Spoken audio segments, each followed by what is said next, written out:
Close your eyes for a moment, not to escape, but to notice. There is a voice in your head that has been speaking for as long as you can remember. It comments on everything you do. It judges, compares, doubts, anticipates failure before you even begin. Most of the time you don't question it, you just listen. But here is something that might change everything for you. That voice is not who you are. It feels like you, because it speaks in your tone, using your language, repeating your patterns. But it was built over time. Slowly, silently, without your permission. Every criticism you absorbed, every expectation placed on you, every moment you felt not enough, all of it became part of that internal narrative. And the more you heard it, the more familiar it became. Familiarity creates acceptance, and acceptance over time turns into identity. So you stopped seeing those thoughts as something you experience, and started seeing them as who you are. I'm not ready.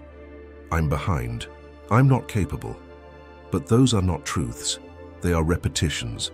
Your mind doesn't decide what is real based on evidence. It decides based on what is repeated most often.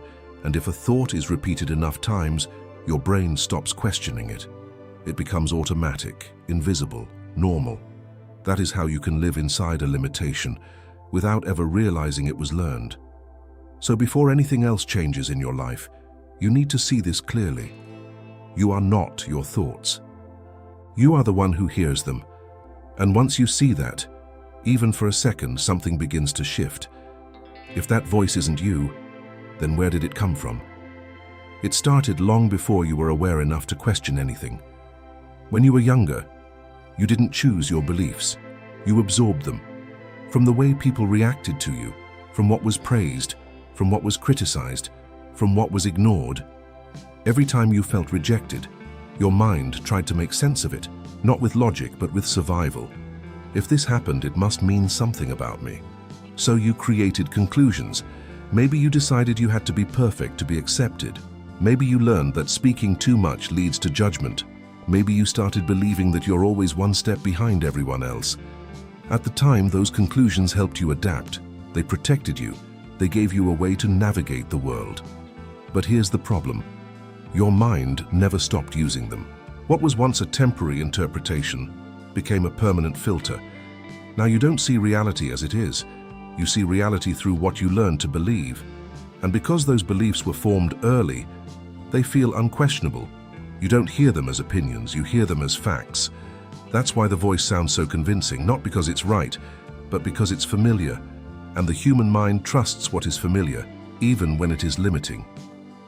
So without noticing, you keep recreating the same internal patterns, the same doubts, the same hesitation, the same version of yourself. Not because that's who you are, but because that's what your mind learned to repeat. And anything that is learned can be seen. And anything that can be seen can begin to change. Up until now, you may have lived as if every thought that crossed your mind was a reflection of who you are. But pause for a second and look closer. If you can hear a thought, if you can notice it, if you can question it, then how could it be you? There is a difference between having a thought and being the one who is aware of it. And that difference changes everything. Because if you were your thoughts, you wouldn't be able to observe them. You wouldn't be able to step back and say, why am I thinking this? It would all feel automatic, unquestionable, final. But that's not what's happening right now. Right now, you're listening. You're noticing. Something in you is watching these ideas unfold. That part is you. Not the voice that doubts, not the voice that criticizes, not the voice that replays old fears, but the one that sees it all. And the moment you realize that, even slightly, you create space. Space between you and the patterns you've been repeating. Before, a thought would appear, and you would immediately believe it. Now a thought appears, and something in you pauses. And in that pause, there is power. Because a thought only controls you when you don't see it.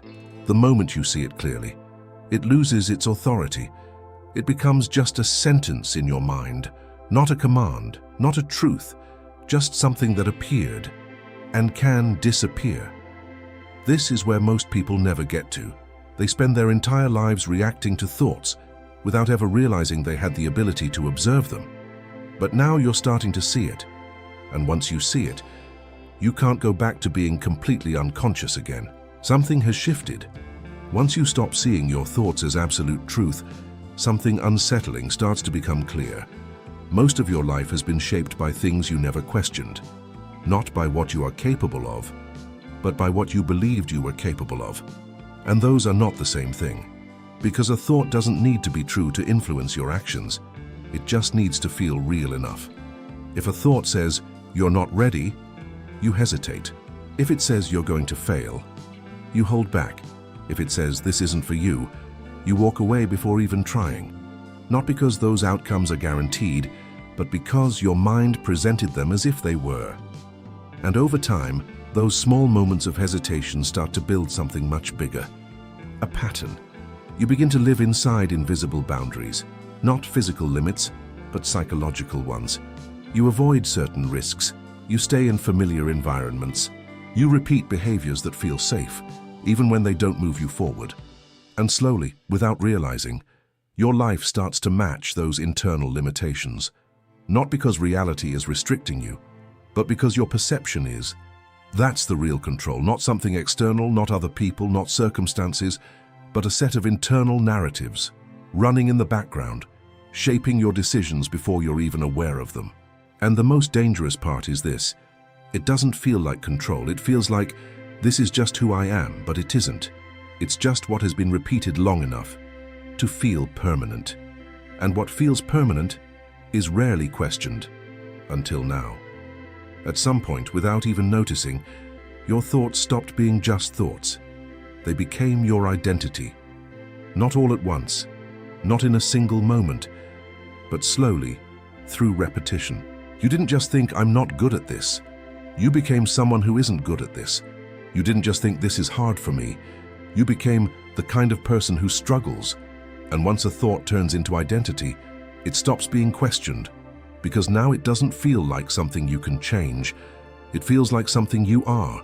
That's why people defend their limitations without realizing it. They say things like, "That's just how I am," or "I've always been like this." But that statement is built on memory, not truth. It's a collection of repeated experiences, interpreted in a certain way, and reinforced over time. Your mind takes those patterns and creates a stable image of you. Something predictable, something consistent, something it can rely on. Because uncertainty feels dangerous. So even if a belief limits you, your mind prefers to keep it rather than question it. Because questioning it would mean letting go of what feels familiar. And what's familiar feels safe, even when it keeps you small. But here's what most people never realize. If your identity was built through repetition, it means it can be rebuilt the same way. Not by forcing change overnight, not by pretending to be someone else, but by seeing clearly that what you call yourself is in many ways a pattern that was learned, and anything that was learned can be unlearned. Once you see that your thoughts are learned and your identity was built from repetition, something subtle but powerful begins to emerge. Choice. Not the kind of choice that feels forced, not the kind that requires you to fight your mind, but a quieter kind. The ability to decide what you keep reinforcing. Because here's what most people misunderstand. You don't control the first thought that appears in your mind. It comes automatically, conditioned, familiar, but you do influence what happens next. You can follow it, or you can notice it. You can repeat it, or you can let it pass. And that small difference, repeated over time, changes everything. Because your mind is always learning from what you engage with. Every time you agree with a limiting thought, you strengthen it. Every time you question it, you weaken it. Not instantly, not dramatically, but gradually. And that's how real change happens. Not through a single moment of motivation, but through consistent shifts in what you allow to stay. So instead of trying to silence your mind, or replace every negative thought with something positive, start with something simpler: awareness. Notice the thought without immediately believing it. Create space before reacting to it. Because in that space, you are no longer being controlled by the pattern. You are observing it. And the more you observe, the less automatic it becomes.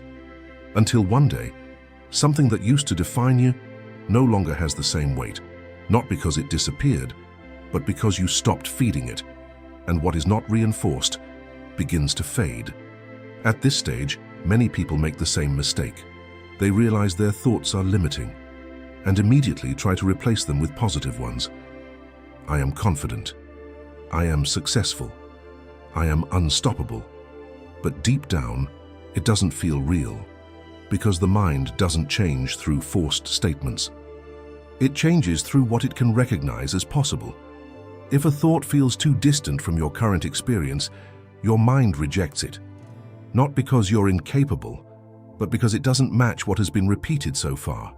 So instead of trying to jump into a completely new identity, start by shifting direction, not from "I'm not capable" to "I'm perfect," but from "I'm not capable" to "maybe that's not completely true." That small shift matters more than it seems, because you're no longer reinforcing certainty and limitation. You're introducing possibility, and possibility opens space. From there, something new can begin to grow, not as a forced belief, but as a gradually accepted reality. You start noticing moments that contradict the old narrative, small actions you avoided before, decisions you delayed, things you once thought were not for you. And each of those moments becomes new evidence, not loud, not dramatic, but real. And reality, when repeated, becomes stronger than any affirmation. So instead of trying to convince yourself with words, start paying attention to what you are proving through action, because your mind believes what you experience consistently, not what you say occasionally. And this is where the shift becomes stable, not when you feel different, but when you begin to see differently. At first, nothing feels dramatically different. You don't wake up as a new person. You don't suddenly feel fearless or completely confident. From the outside, everything seems the same, but internally, something has shifted. You start hesitating a little less. You question certain thoughts instead of accepting them immediately. You pause before reacting the way you always did. And these moments are easy to ignore, because they don't feel like transformation. They feel small, almost insignificant. But this is exactly how real change happens. Not through intensity, but through consistency. Your mind begins to lose certainty in old patterns. Thoughts that once felt absolute now feel questionable. Reactions that were automatic now have a gap before they happen. And inside that gap, there is something new, space. And in that space, your behavior starts to change. You might try something you used to avoid. Speak when you would normally stay quiet. Take a step forward without overthinking every possible outcome. Not because you forced yourself, but because the old resistance isn't as strong as it used to be. And over time, these small shifts start to accumulate. They begin to reshape how you act, how you respond, how you move through your life. And eventually, your external reality starts to reflect that. Not because the world suddenly changed, but because you are no longer reacting to it in the same way. And that changes everything. At some point, you started believing that you were stuck in the same patterns, stuck in the same version of yourself, stuck in a life that didn't seem to move forward the way you wanted. And for a long time, that feeling made sense, because everything you saw around you seemed to confirm it. The same thoughts, the same reactions, the same results. It felt like proof. But now you're starting to see something different. You were never stuck in reality. You were stuck in repetition, not trapped by your abilities, but by the patterns running in your mind. And once you see that clearly, something important changes. Because if the limitation was never real, then neither was the identity built around it. It was reinforced, it was repeated, it was practiced, but it was never permanent. And that realization can feel uncomfortable at first, because it removes the explanation you've been holding on to. It means that the version of you that felt fixed was never fixed at all. It was just familiar, and familiarity can be broken, not all at once, not instantly, but every time you see a thought without becoming it, every time you choose not to reinforce it, every time you act slightly outside of the old pattern, you prove something new. that you were never as limited as you believed, that what felt like a wall was, in many ways, something you learned not to walk through. And now, you're starting to walk anyway. What you're experiencing right now is not a sudden transformation. It's something quieter than that, a shift in how you see. And once that shift happens, even slightly, things don't go back to the way they were. Because now you've noticed something most people spend their entire lives ignoring. You've seen that your thoughts are not absolute, that your identity is not fixed, that what felt permanent was built. And if it was built, it can continue to change. Not through force, not through pressure, but through awareness and repeated over time. From this point forward, when nothing needs to be rushed, you don't need to become a completely different person overnight. You just need to keep noticing.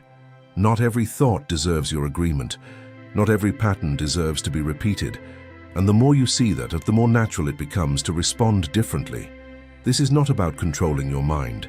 It's about no longer being controlled by it. And that difference changes how you move, how you decide, how you experience everything. So as this moment ends, nothing dramatic needs to happen. No big decision, no sudden action, just this. The next time a familiar thought appears, pause, notice it, and remember, you've seen this before. You don't have to follow it, and that is where your life begins to change. Not all at once, but in every moment you choose to see clearly.